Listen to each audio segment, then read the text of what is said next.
Hello students, welcome to Syed Sunhera classroom. In this video we will see the second one. Here it is the second one. Okay. Now here we need to find the LCM and HCF and also we need to verify it. Now we will go for LCM. So we will first do prime factorization method. Here 2 2s are 4, 2 to the 4, 2 5s are 10 and 2 5s are 10. Next 2, here 2 it is not possible, so we will go for 3. 3 8s are 24, 3 5s are 15 and then 5 1s are 5, 5 7s are 35, 17 1s are 17. Now we will go for 92. 2 4s are 8, 2 6s are 12, 2 2s are 4, 2 3s are 6, 23 1s are 23. Now we will check, we will see what is LCM and what is HCF.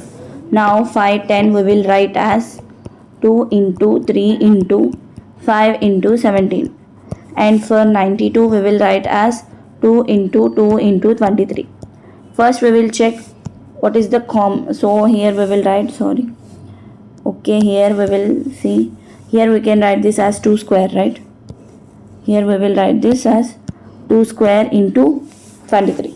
Now LCM, what is the common numbers here? What is the common factors? 2 is the common factor and the highest power is 2. So we will write 2 square into 3 into 5 into remaining 1, 17 into 23.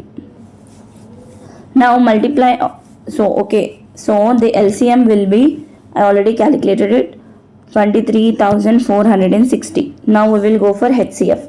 What is the HCF? What is the common thing here? Again 2 is the common one, and what is the least power? 1. So we need to write 2. The HCF is 2. Now we will verify if the LCM and HCF is right or wrong. So we will verify what is the relationship between LCM and HCF. The product of LCM and HCF is equals to the product of the numbers. So what is LCM?